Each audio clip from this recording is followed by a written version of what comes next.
I have consultants. Why would I need a board? Consultants often struggle to find new clients, so they need to constantly demonstrate their value and credibility. I'm the owner. I know better. I'll just go to investors. They'll give me $10 million to scale the business. You're disruptors. You come in and break the established system. One of the key functions of a board is risk management.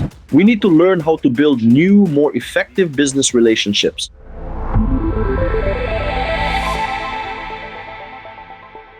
Ladies and gentlemen, welcome to the Boards of Directors with Sergiy Bulavin channel. Today we're joined by Nina Dombrowska, Andrii Dligach, and Ruslan Spivak. Welcome, colleagues. Thank you. Thank you. Speaking with many business owners, whether about consulting, boards of directors, supervisory boards, advisory boards, transition boards, and so on, owners often ask, okay, I already have a board. And then they notice that the board can't address certain specific issues and recommends bringing in consultants instead. This is wrong, the owner says, because I already have a board. Sometimes the opposite happens. The owner asks, why do I even need a board? I have consultants. They handle all these issues. And if they can't help with something, and for example with strategy implementation or ongoing oversight and support, the owner says, I'll just replace them with other consultants. So my question to you is, to what extent do you believe boards and consultants are actually different tools, or are they essentially the same? Surely in some cases it makes more sense to rely on the board, and in others on consultants. Or perhaps, as some owners claim, if you already have consultants, why bother with a board? What's the point of having a board? I think, first of all, these are all fairly conditional constructions. The real issue is that, unfortunately, our pool of human capital isn't growing due to the war. Competent, strong talent is limited, and the need for different competencies changes depending on the company's stage of development. Accordingly, teams need to be more compact. Teams should focus on operational management, and when it comes to strategy, yes, you need to revisit it regularly, but keeping a fully staffed strategy function on standby all the time is also the wrong approach. It's inefficient from an operational standpoint. That's why you need a board to fulfill its own functions, supporting the owner or CEO in strategic thinking and oversight of key processes. You also need consultants who handle very specific targeted tasks. You need outsourcing for optimizing routine, linear processes, and even a consultant from time to time can act as a visionary, someone who helps the owner not only solve a specific problem, but expand their perspective and open up new directions and opportunities. This applies less to the board and far more to consulting. Consulting is a much broader concept because it touches on a huge range of issues. A board, on the other hand, has a clearly defined purpose. In different formats, boards have different responsibilities, but ultimately they exist to help the owner or CEO maintain a strategic framework.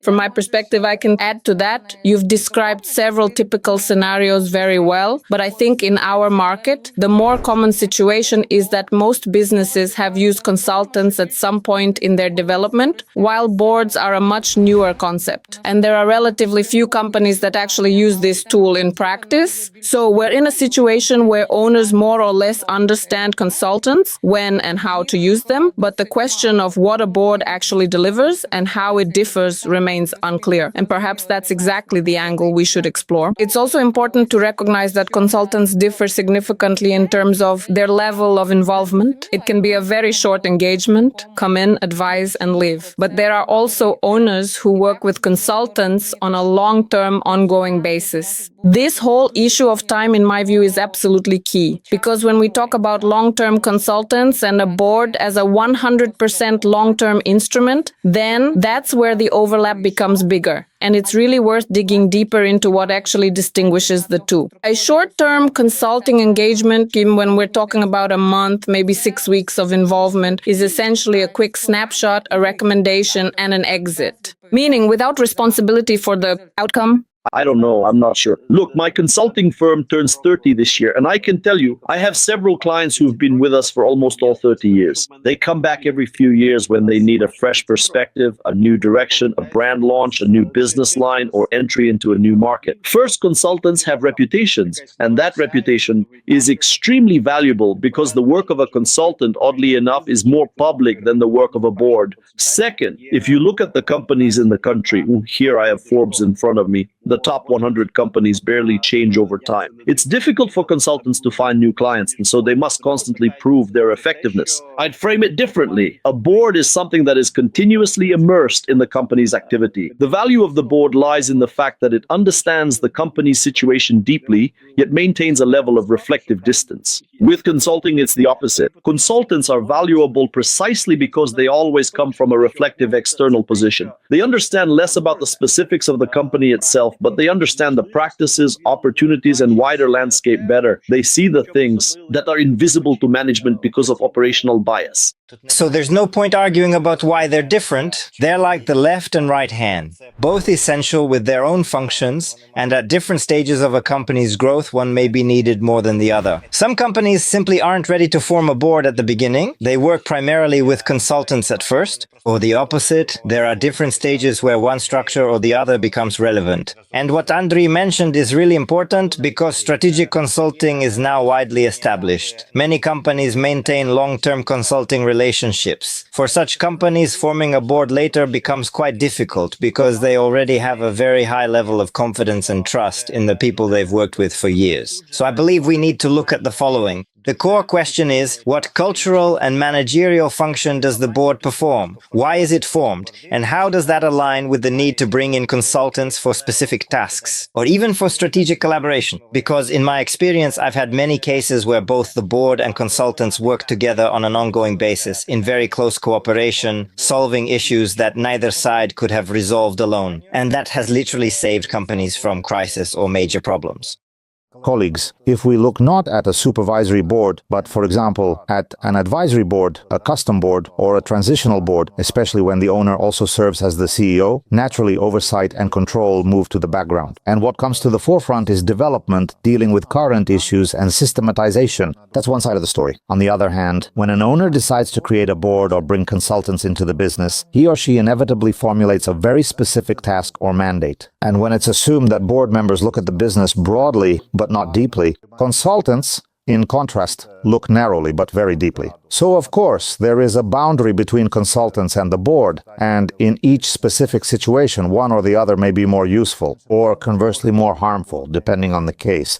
Sergiy, with all due respect, I agree that most consultants are narrow specialists and board members are typically people with broad management experience and with background in a particular sector. So theoretically, board members should be more expensive. But this is not necessarily true. In practice, board members are often appointed simply based on their resume or their closeness to the owner, as we all know. And consultants are also very often hired based on their resume rather than their real experience or practical capability. So when it comes to boards and consultants, our business community has a rather strange attitude. Go do the work with your own hands. What's a board? Come on, take responsibility and get it done. And the same mentality exists in government, by the way. Don't build doghouses. And yet we keep building doghouses. We're not building skyscrapers. And ultimately, that's why we lack optimism in the country. But we don't have big projects. Because we're constantly looking for people who will dig, not for people who will think, drive, develop, and strategize. Even when significant funding becomes available, we remain debankable. We're simply not ready to attract large-scale investment. We can't work properly even with standard bank lending because we show up with everything small, small, small.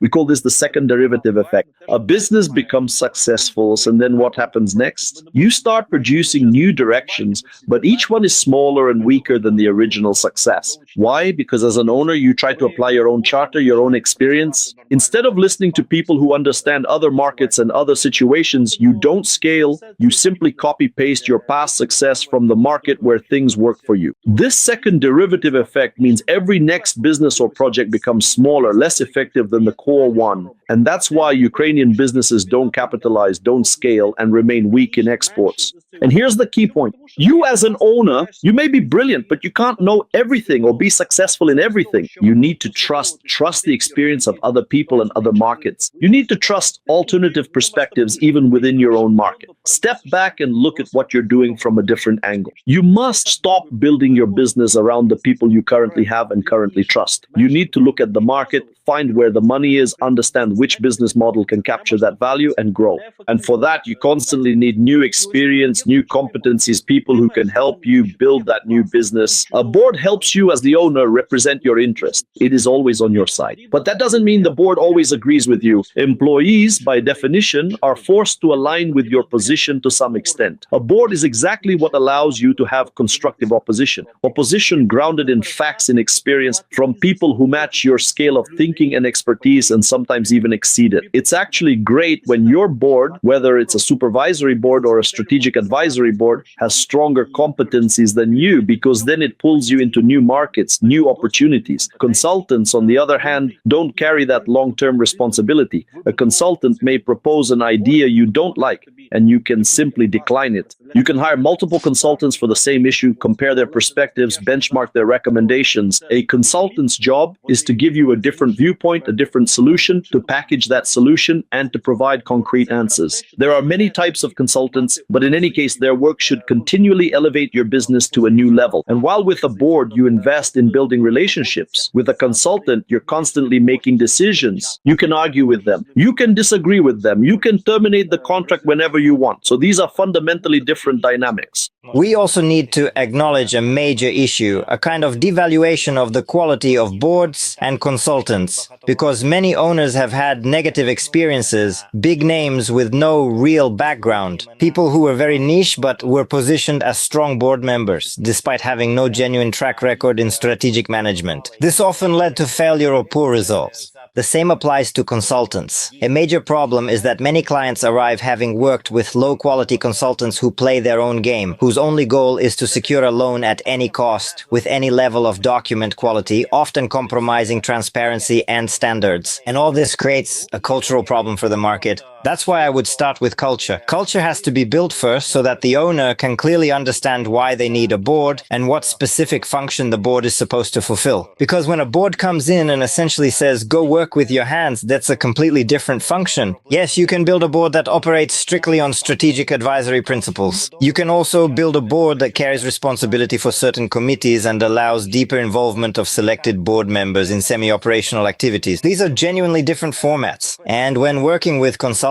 it's also critical to understand who can clearly articulate the problem and the task for them. Because it's one thing when the owner sees the situation in their own way and defines a certain issue, but then can get a quality result because that issue changes every day, and so does the owner's view of it. And then it becomes very hard to align anything. That's why it's much better when there's already a well-grounded strategic objective and a task that has gone through an internal board or internal discussion, and only then is sent as a clear brief or tender to consultants. Otherwise, even if you hire one of the big four or other big names, you may end up with just a PowerPoint or a PDF that has nothing to do with actual implementation. And frankly, without naming names, I've caught several top-tier experts simply copy-pasting excerpts from their previously published research on international websites, meaning from completely different contexts. But the Ukrainian market, especially during COVID and wartime, is fundamentally different. The zoo of the systems, the level of organizational maturity, the types of breakthrough strategies Ukrainian companies can adopt, all of that is very different. And one last point, and then I'll pause. Just yesterday, I had a 2-hour conversation with a person who, for various reasons, we don't need to get into it, left Ukraine at the beginning of the war with his family. He used to be a fairly large businessman here, but his mindset now, living in a top-tier country surrounded by fintech hubs and young people who immediately think in scale, is completely different. So we spent 2 hours talking exclusively about scale and not about building the next little doghouse. As Andrii very accurately put it, it's a completely different way of thinking and a completely different approach to building a team. So when he asked me, how do I now raise $10 to $15 million for growth? I told him, build a strong team you can show, a team that investors will believe is truly on your side. And that was new for him because the psychology of I'm the owner, I know best, I know how to do it, I'll go to investors, they'll give me $10 million for development is still very strong. But that's not how it works. And abroad, everyone understands this very clearly now. Here, we still haven't fully developed that culture.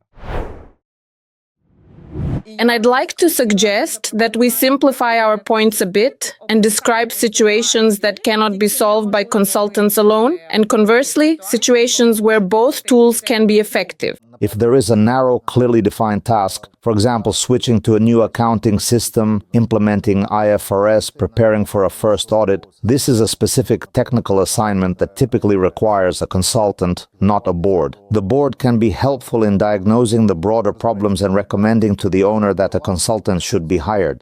Consultants vary greatly in their functions. There are very narrow profile consultants, essentially like plumbers. This is outsourcing. You hire a plumber or an outsourced expert or someone who tells you how to organize the plumbing work properly or what criteria to use to choose the right plumber. That's also a consultant's role, helping you structure how to select and manage that plumbing work. You hire a consultant for a clearly defined task they are expected to deliver to create a tangible change inside the company. But there are situations where you're sitting there and you simply can't articulate the task. That's what strategic consulting is. For example, a marketing consultant can join when you can formulate the task. They'll tell you what you can do internally, what branding agency you might need, and help you develop a marketing strategy. But you must give them a brief. If you can't formulate the brief, you go to a different type of marketing expert with whom you talk essentially about your own vision.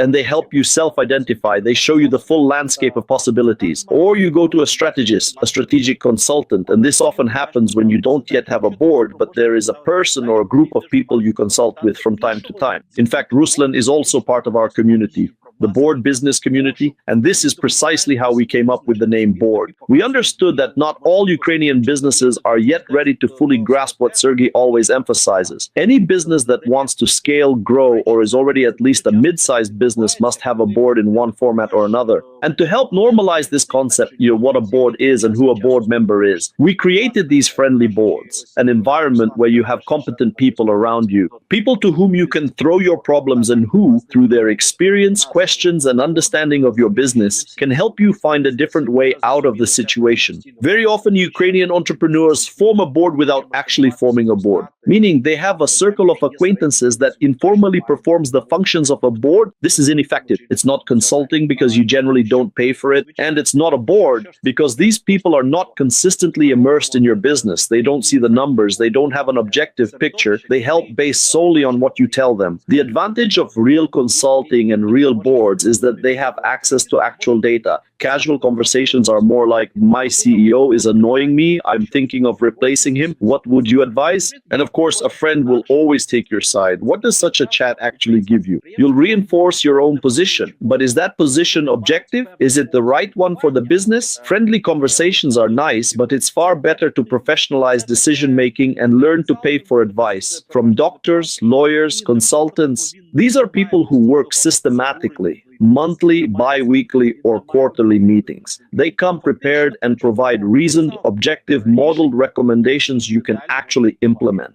So what we're really talking about is an institutionalized structure inside the company that must see the horizon. There is the strategic vision, and then there is a set of service providers who deliver specific work under clearly defined assignments. That's the difference. If there's no one who can say no, then everything that arrives in a beautiful consulting report will immediately go into execution, whereas many of those ideas still require deep refinement. As Nina mentioned, here are a few examples. For instance, developing an MVP for entering a new market. That is clearly the domain of consultants. Yes, you may have an internal innovation team, but if you're entering a market you don't fully understand, or one that requires high initial quality, segmentation, customer journeys, differentiation, etc., external consulting becomes extremely helpful. Another example, especially relevant during the war, spin-offs or scaling beyond Ukraine or opening companies abroad. You need to understand tax jurisdictions, regulatory frameworks. This is all consulting of different levels because your company simply doesn't have the necessary expertise internally. These are clear examples of what consultants absolutely should do.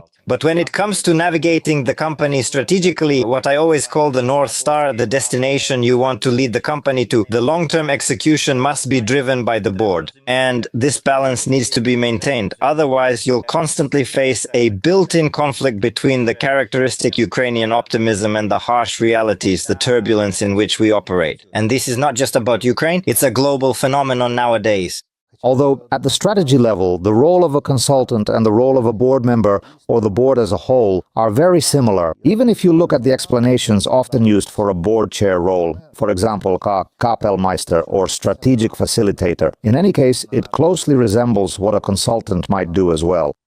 Yes, Sergiy, but we're coming back to most board members, one way or another, have significant prior consulting experience in addition to their management experience. So there's some overlap between the functions. But still, there's a differentiation, like what Nina described best, in my opinion, which is the time frame, the project duration. If it's on the order of weeks, or even up to a year, for example, a strategic project like changing IT infrastructure or company architecture that requires ongoing consultant involvement based on a pre-developed strategy. This is the main differentiation, because then the strategic execution as a whole, apart from this specific cluster developed with consultants, still needs to live and function, right? Yes, other consultants may be involved, but overall, the strategic picture that was developed needs to be executed by the board in this case. So this is the differentiation. That, to put it simply, when I was listening to Andrii, one thought came to mind. What really distinguishes quality consulting and a quality board from just advice or sharing past experiences? This is very important. Just the experience of even a highly experienced person from another company is interesting to hear, but it doesn't guarantee that the same experience or solution will work for the company currently seeking consulting or setting up a board.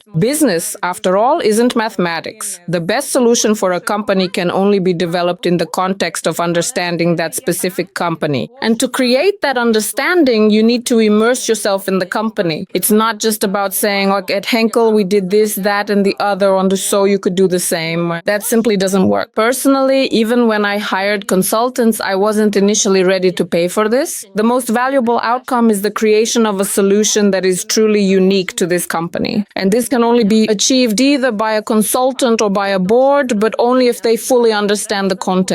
Understanding the context and immersing oneself in it takes time. A consultant needs time to dive in and grasp the specifics of the business. The same goes for a board. Before a board can be effective, it must be fully immersed. Just as when we hire top executives, we give them time to understand the context. It's extremely important for all business owners to understand that this immersion is the most valuable part. The best solution for your business is created by the minds of people who are deeply immersed in it.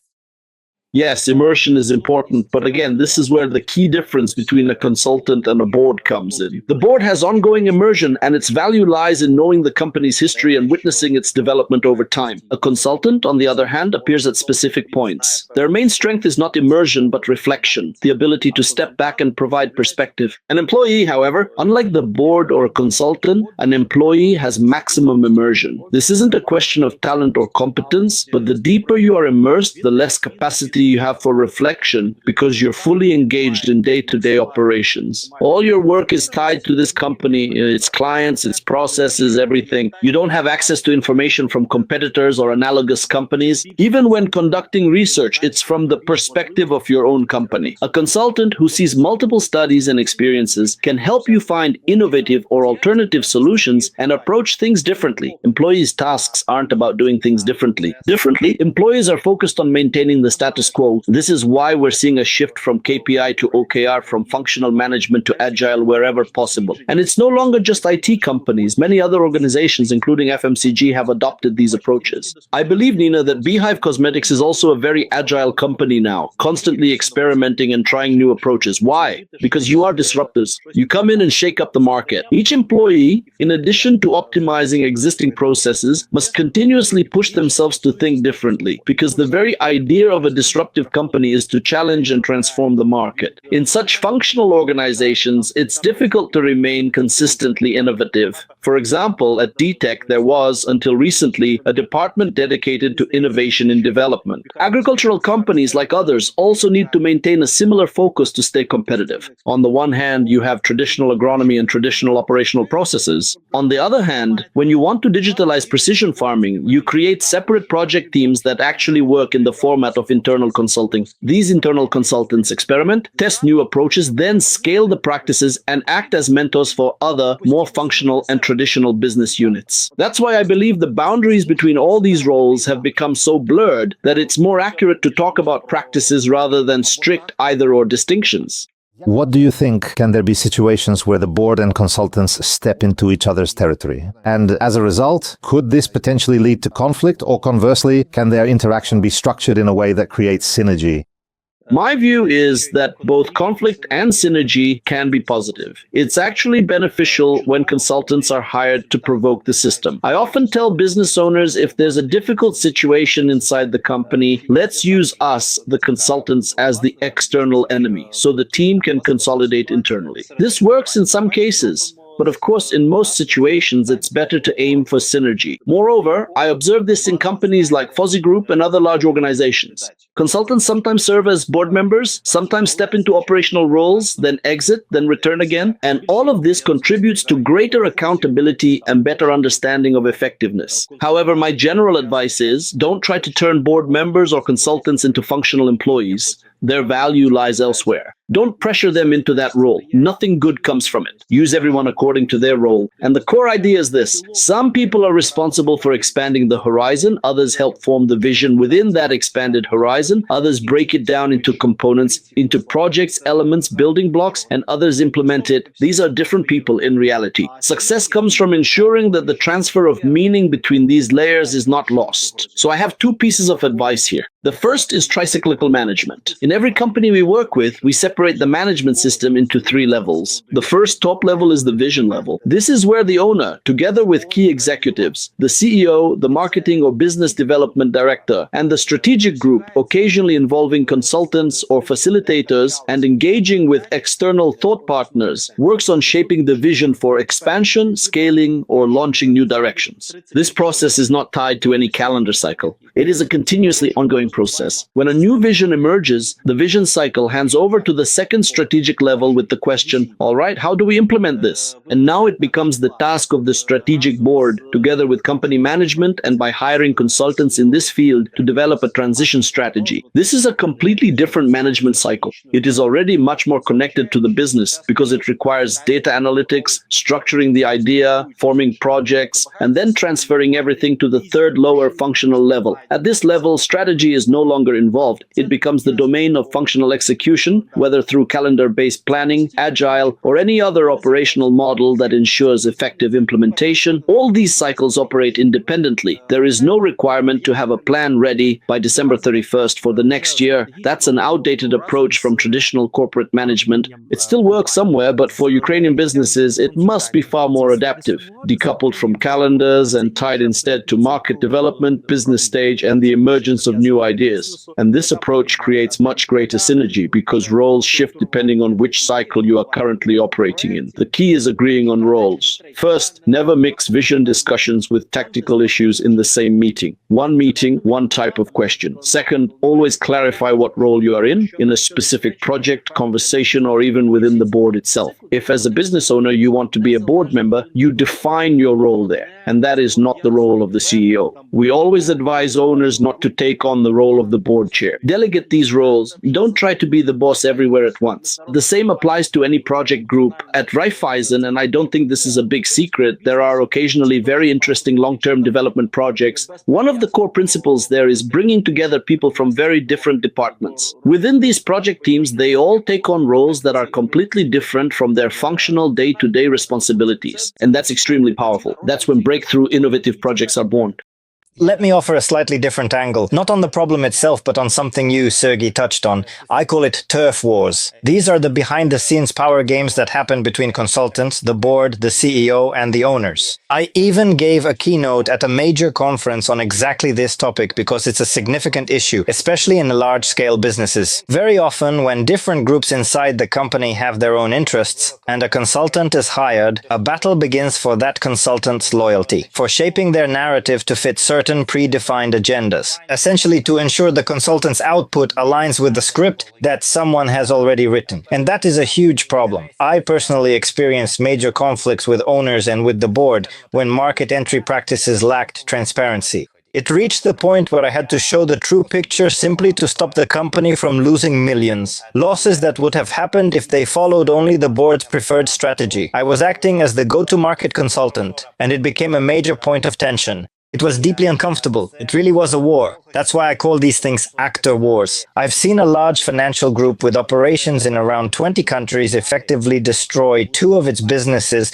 because of an internal battle over the position of board chair. Highly profitable units were restructured to suit someone's personal preferences, and that led to market loss. So what Andrii said earlier is extremely important and connects directly to my point. Having a clear definition of roles, what the board does, what the owner does, what the CEO does, and how interaction happens for any given task. You must have a defined entry point, otherwise you get manipulation, distortions, or a broken telephone effect when information and decisions get passed around. If the CEO is the one working with the consultant, then the CEO must remain that window of contact, or another clearly designated person. Of course, you can still have catch-ups with the board and the owner, but those conversations must be properly facilitated and moderated so that role boundaries stay clear. Third, if there is already cooperation with a consultant, there must be a clear terms of reference. It must be formally established because at some point the CEO or the owner starts turning this consultant into a kind of mini custom board. And that creates a contradiction with the work of the actual board. This should be avoided. And lastly, there has to be institutionalization of the strategy and clear regulation of actions within it. Without that, you get a gap in understanding and a gap in the company's developmental trajectory. That gap leads to the same tug-of-war dynamics. In my opinion, this is a major issue in Ukrainian companies, and both large scale and small. We'll probably talk more today about why consultants and boards are important for small and medium-sized businesses. But the lower the maturity of the company, the more frequently these discrepancies appear, and ultimately the company fails to achieve its intended results.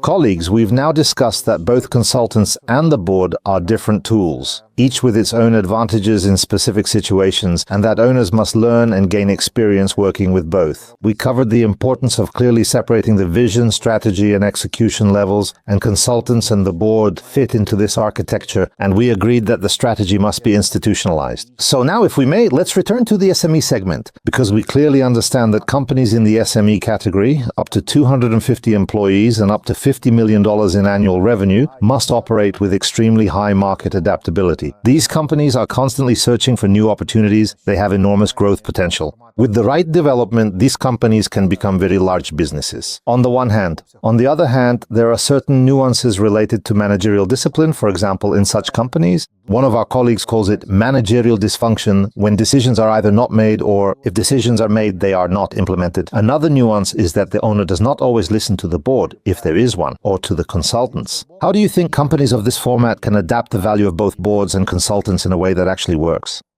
I believe there is both a correct answer and a variety of possible approaches. The correct answer is join a business community. A business community is the first step, a transition into the world of consulting and the formation of boards. A business community is a way to shift your understanding of how a business can be built. It is a space where you can observe different approaches, and while traditional business internationally, it creates more of a template. It helps you strengthen your foundation as an entrepreneur, but it also imposes a certain framework on you. A business community, however, exposes you to more practice, more real experience, and helps you answer the question, what exactly should you do to achieve X2 or X3 growth? And through that exposure, through seeing other practices, you become more open. In your own business, everything feels sacred. You obsess over every number, you limit access to information for employees. God forbid someone discovers a secret know-how, like how exactly you fold your lavash or something even more trivial. But then you realize how small all of that really is. The only way to protect your business is simply to be a bit faster than the market. You need to be open to innovation, to fresh ideas, even to cooperation with competitors. Because together you either destroy the market or engage in endless price wars and negative PR,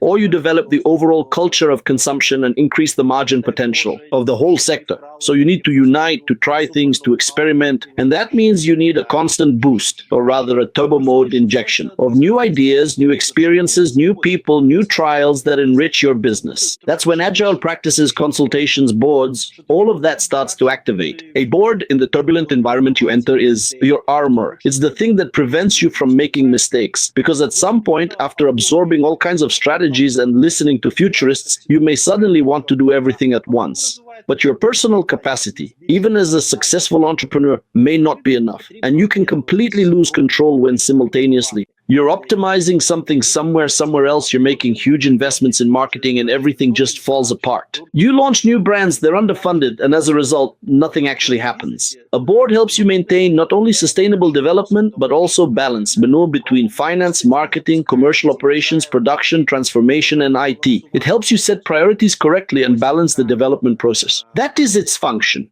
One of the key roles of a board is risk management, and essentially everything Andrii explained leads to the conclusion that it is the board that can ensure proper risk governance, including preventing wrong decisions. And I remember back in my role as CEO, I also realized something. The role of a CEO or an owner is an incredibly lonely role. You have no one to talk to, no one to consult with. Because with your own employees, there's always the question of what you can say, what you can't say, and so on. That's why the role of a community is also significant. It gives you a peer-to-peer space to communicate. But the board can play a similar role in the sense that it provides high-quality counterparts, people who truly understand your business and can operate with you at a peer-to-peer level, not just giving advice, but helping you arrive at the best decision while accounting for the risks surrounding any business. So I just wanted to summarize what Andrii said. In addition to that, Sergiy, you outlined quite a large segment. Because yes, these are EU criteria, but in Ukrainian reality, those EU criteria cover everything from micro business all the way to mid-sized corporate organizations. A company with over 2 billion in sales is already a completely different level of maturity. And if we start from the bottom, because Andrii very accurately described how an owner's philosophy evolves, the first step is an honest conversation with oneself. It's the acknowledgement of one's own limitations. This is the moment when the owner gets tired of being the smartest person in the room and realizes that they can no longer grow using the same inputs. That's the first piece. The second is understanding the non-linearity of development. And today, in this phase transition, this chaotic economy, non-linearity requires entirely different approaches. You can no longer provide the necessary variability of ideas and solutions if it's just you and two old school friends you occasionally discuss things with in a sauna. And the third element is the need for systematization, which Andrii also mentioned. This means systematizing all that massive pool of ideas, experiences, successes, and failures. And the company you built at the beginning that no longer works the same way today. This is especially visible in family businesses that need corporatization, or companies that started in the 1990s when things were deeply non-transparent and now require a full structural cleanup to access financing, to be applicable for international markets, and so on. At that point, you start forming an understanding of who exactly can help you. A community is extremely important. I confirm that 100%. Secondly, you need people around you whom you deeply trust for their expertise, with whom you can go through this structuring process, and also perform risk management, meaning people who can say no to you for your own benefit. Not a room where everyone says no and you still do whatever you wanted anyway. A board is not a panacea that guarantees no mistakes will be made. And we know plenty of cases worldwide where even with a board in place, major mistakes still happened. But a board significantly reduces the probability of those mistakes, because you no longer rely on a single mind, that you have 2, 3, 4, 5, sometimes even more. And around that, a full institutional structure of the company is formed. On the other hand, if you are an SME, it can also be extremely useful to hire certain consultants who can help you go through this journey. What I see today is that this advisory layer, whether it's a custom-built board, a different type of council, or ideally even several, targeted structuring and supporting specific areas of development. This is what you need at the first stage, when the business is still micro or very small, along with the community. That is very important. Then you need to gradually add more structure. After that, you can form a more complete board. At that stage, you understand how to work with consultants for which tasks and how to utilize them properly. It is an evolutionary process, but for SMEs, not doing this is no longer an option. Today, there are many businesses that have lost their potential simply because the owner realized too late that a different structure was needed. By the time they reached that awareness, they were already in such a financial state that saving the business became extremely difficult. Or they lost the potential for rapid growth and now need years to regroup and fix existing issues. In reality, the number of employees and the revenue level are not the key criteria. Because we know companies whose revenues far exceed $50 million or euros, yet in terms of maturity, they are effectively still SMEs. On the other hand, there are companies whose revenue is smaller, yet they are structured, corporatized, and operate with a clear strategy. They essentially display all the attributes of a large business, and it's only a matter of time before their sales volumes and headcount grow to the level of a big company. So the key indicators most likely are still the presence of a clear strategy and the degree of systematization. How well the business is structured, whether decisions are made at the right levels, and whether those decisions are actually executed. Communities are extremely important, and it's good that Ukraine has several very strong ones. Probably the Andrii's community is the largest in terms of membership, and for business owners who haven't yet created a board within their companies, it is a tremendous opportunity to exchange experience and gain many practical insights on the one hand. On the other hand, it is a platform capable of accumulating a huge number of cases. Every company is a set of cases, and by compiling them together, you can create a powerful knowledge base for entrepreneurs, so that when they encounter a challenge, they can see how someone else has already solved a similar issue. Thank you, Sergiy. And truly, I think the very idea behind your program and everything you do, helping us as entrepreneurs become more modern, more flexible and open to new things, helping us systematize business not through excessive regulation. We know that over-regulation often slows a business down, but through expanding its capabilities by using a professionally organized board. I think that's incredibly important. But what stops us? We still have this traditional Ukrainian mindset. Better something small and flawed, but mine. I know someone will try to take advantage of me, so I might as well strike first. Once you let someone in, whether consultants or board members, the fear is that they'll definitely misuse that access. We need to learn how to build new, healthy business relationships. Because of this mindset, we lack normal partnerships and shareholder structures. We keep closing in on ourselves. We need to showcase more positive examples. Companies that do have boards, that are not afraid to engage consultants, that willingly create shareholder models, go to IPO, attract financial resources through partnerships with DFIs and international organizations. These companies achieve far more. Enough of digging around inside our tiny, limited Ukrainian market. We will have to become bigger, scale up so that our economy grows and we ourselves become more successful. Andrii, Nina, Ruslan, thank you so much for your thoughts, advice, and for sharing your experience with our audience. Thank you, Sergiy. Thank you for the invitation. It was great to exchange thoughts. Thank you, Ruslan. Thank you, Nina. A wonderful conversation, and I truly enjoyed it. Thank you, colleagues. Being in such great company is a pleasure. Ladies and gentlemen, you've been watching the Boards of Directors with Sergiy Bulavin channel. See you in the next episodes.